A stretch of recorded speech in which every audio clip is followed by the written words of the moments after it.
Hey, what's going on everybody, and welcome back to the Whiskey Cove. And wow, what a fantastic blind battle we have for you folks here today. We have the 7-year aged bourbon battle for the ages. Run the video.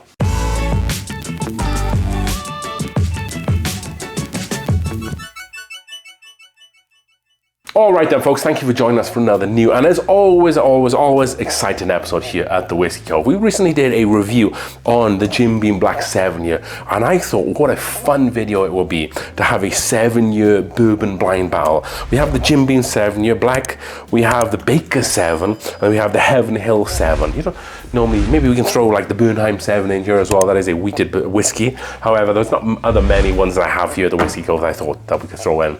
So this is the ones that we have here today. We have 3, we'll keep it short. It's gonna be a fun one. With that being said, if you haven't already gone over to the Whiskey Cove's website, thewhiskeycove.square.site, the link is down below in the description. You can pick up some of these awesome Glencairns that represent the Whiskey Cove and has the Whiskey Cove emblem engraved in on the front. The best way to support the Whiskey Cove is just by subscribing. However, if you would like to go one step further and is looking for a really cool glass, then definitely go and check that out over there. With that being said, we have the whiskeys in the glass here. I will invite my beautiful wife down into the Whiskey Cove to mix up these glasses, and then we'll get on with the tasting. So before pouring and getting them mixed up by my wife, I also had mixed them up, so I kind of didn't already know which was which, but she also mixed them up. But she noticed that one of the glasses was blank compared to the Whiskey Cove ones. I didn't know which one's which, but I just wanted to mention that just in case any of you eagle-eye viewers picked up on that. I have no idea, basically, which whiskey is in which glass, is what I'm saying. So, very excited to get into this. We will start with your left and then finish with your right, glass 1, 2, 3, and then we will reveal in A, B, and C. So, with that being said, let's get into it. And just kind of, we have 3s, we'll compare and contrast a little bit more than we normally do with 4 or 5. But I would say that this one looks a little darker, and I would say this one looks lighter, and then this one looks somewhat in between. And I don't know if that's kind of just where they're at. Maybe not. Because this is a little bit darker on my counter here, where this is a little lighter, but it does look a little darker. This one does. What does that mean? I don't know, they're all 7 years, so maybe not much. Maybe higher ABV, who knows. Let's go into glass number 1 here. And of course, 2 of these are Jim Beam, 1 is Heaven Hill. When the Heaven Hill warehouse is burnt down, they lost their yeast samples, and Jim Beam sent them, or allowed them, or they bought them, whatever happened, they got Jim Beam's yeast to use to start to make whiskey again. So there might be similarities, or a lot of similarities here. Get a lot of sweetness there as well, a little bit of spice. A little bit of proof, if I'm completely honest. That kind of singes the nose hairs a little bit there. One of these is 45% ABV, one of these is 50% ABV, and one of these is 53.5% ABV. So subtle differences, but doing the review of the Jim Beam Black 7, I found that to be quite spicy. So I was thinking that that could maybe help elevate it, so I couldn't quite figure out which is the ABV or pull them out on which ABV they are. But this is very approachable. Quite soft, quite sweet on the nose, quite rich, very vanilla forward. But again, definitely has some of that proof, some ethanol that kind of singeing my nose hairs there. Maybe I need to shave them a bit, I guess. But yeah, very approachable apart from that. Kind of sounds like, it feels like a little bit more like a traditional whiskey, kind of has those hallmarks of wood, spice, vanilla, and caramel. Very good. Let's go in for a taste. Glass 1. Yeah, that was a really fun one. Definitely has some like new, fresh oak, really like rich caramel, toffee as well. A little bit more spices coming through on the palate on this one. Peppers, horseradish, mustard seed type spice. Really tangy, very chewable on the palate there as well. Finish kind of goes on quite a bit with some of that spice. And you get a little bit of a zip of spice on the front of the tongue there. But there's definitely enough rich vanilla and rich caramel that lends this way through. It's kind of like one of those toffee sweets that you get that has a little bit of like chocolate inside. You keep chewing, you get like all of that sweet, nice chocolate, and then you get the dryness of the chocolate that kind of runs through there as well. Really great start so far. Let's just go in for one more taste to see if we can pick this whiskey apart anymore. I think I'm picking up a bit more honey on this as well. It's very sweet, but it's so sweet in a way that it does a great job of balancing out that spice. I feel like it has to be on the sweeter end, especially when you first drink it. Otherwise, the spice could be a little bit overwhelming. Some of the wild turkeys that I've tried, I feel like the spice outweighs the sweetness, in my personal opinion. However, I think whatever's in this glass has done a really good job of just balancing out all those flavors, and has done a really great job of bringing them all to the front so you can taste them all, but at the same time lending them to each other and making them a really good and balanced whiskey.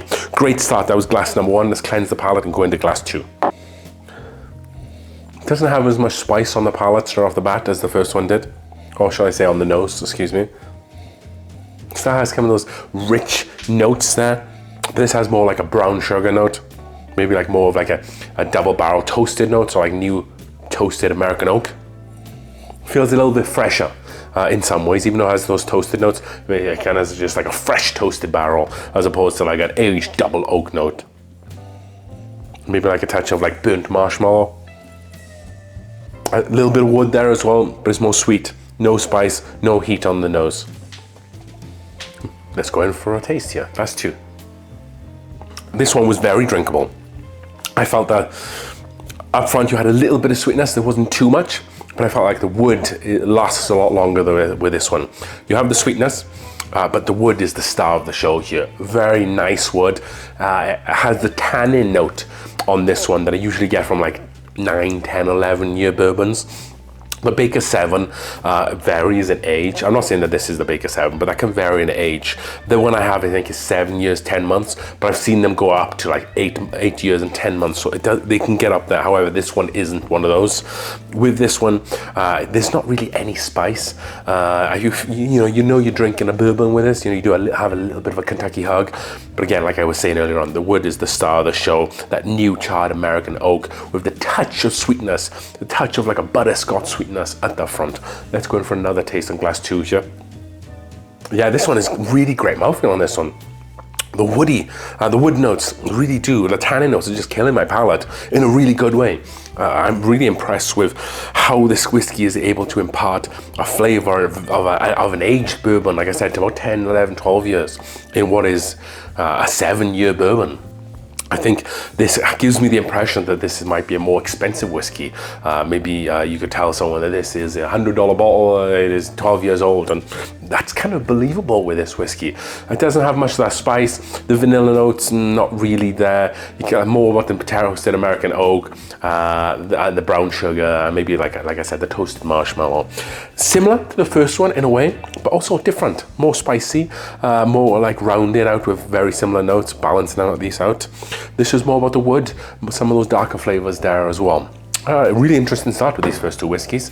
Let's move into glass 3 after cleansing the palate. All right then, folks, this is the last glass 3 here. And I know I've been saying it, I felt that this kind of looked a little darker here. That doesn't really necessarily mean anything. It might be higher ABV, it might be higher age. But like I said, these are all at least 7 years age. Okay. This almost has a little bit of like a smoky note on the front there, which is weird because I've had all these whiskies before and none of them had a little bit of a smoky note. Maybe I was drinking some of the Freud in this glass ahead of time. These are all clean, they came out of the dishwasher, but that would be funny. Not as much sweetness, some proof, some woody notes, some spice there as well. Some of that baking spices, your classic kind of clove, your classic cinnamon. I have a really hard time of saying cinnamon. I try my best, especially after I've had a few drinks as well. I just go sideways then, so it's a note, even if I can tell in a whiskey, I just won't say it because I usually butcher it. But yeah, really interesting, very different. It has some of those similar notes as the last 2, but different in a way. Kind of more spice, touch of sweetness. And maybe lean in more again into kind of what it has in the first one, maybe more of like the caramels. And some more wood there as well. Maybe more of like a rickhouse oak. When you leave whiskey, when you drink whiskey from the glass and then it's empty and you leave the glass, you set it to the side, you come back, you get this like really like sweet, musty, woody note. Kind of has this going on in this 3rd glass here. Let's go in for a taste here, glass 3. On the palate on this 3rd one, it's very similar to the second one actually. You get that wood tannin note, but you get a little bit more spice. You get the sweetness at the beginning with some of those caramels, something of like that toffee apple caramel note, and then the spice, and then that tannin note takes out and really like dries out your whole palate because the sweetness falls off a little bit. So you get the sweetness that falls off here, and then this is where the spice starts cutting through here, and then the wood note comes underneath it there as well. Really great whiskey. I'm actually pretty surprised. Ahead of the video, we did the review on the Jim Beam Black 7. We haven't done a review on the Baker 7 or the Heaven Hill 7, but I think that those two bottles are pretty solid value. Maybe not worth the hunt for those two bottles. The Baker 7 can be hard to find, and so can the Heaven Hill 7. However, lately the Heaven Hill 7 is just everywhere in Costco's. Jim Beam Black I thought was very good and very well priced. So, but today these three have kind of caught me a little bit by surprise. They actually are drinking a little bit more higher than I thought they would in terms of just how good they are. So maybe I need to reevaluate them a little bit differently. And the blinds are always the best way to truly evaluate whiskies, because you just don't know what you're drinking. So you can't have any preconceived notions going in. However, excellent finish for Whiskey Glass 3. Let's pause the video. I'm going to go through them a few more times, and then we're going to come back and put them in an order. All right then, folks. Finally, after much deliberation, we now have them in an order. So they were pretty tight, I'll be completely honest. They were very, very, very, very, very tight. But there were one or two things about the winning whiskey that kind of just about did it for me. So with that being said, let's reveal the results. So last place was Glass 2. There's no particular reason why that was in last place. They didn't do anything bad. It just didn't have some of the other characteristics that these two had. Yes, it had a really great oak tannin note. I wish it was sweeter. I wish it had a little bit more spice. But while we're kind of splitting hairs on these, that kind of resulted in it coming last. And let's have a look here. This is going to be Glass C as in Charlie. We have the key, answer key here. And that is going to be, okay. That is going to be Heaven Hill 7 year, $40 bottle of whiskey, 50% ABV or 100 proof, bottled in bond at least 4 years, but it's a 7-year bourbon. I thought this was a good whiskey, very, very good. It didn't look out of place here. Worth $40? Yeah, I would pay $40 for it, and I have again. So, and I have again. I bought this bottle like 3 or 4 times. It's an excellent bottle, good alternative to E.H. Taylor, which is also around about the same age, unconfirmed, and it's the same ABV. But again, split in hairs here, which means that the top two are both Jim Beam. So, we can maybe guess that I had a little bit more spice on these other two. But what came in second place? That is going to be this guy. Let's get the pedal stalls out here.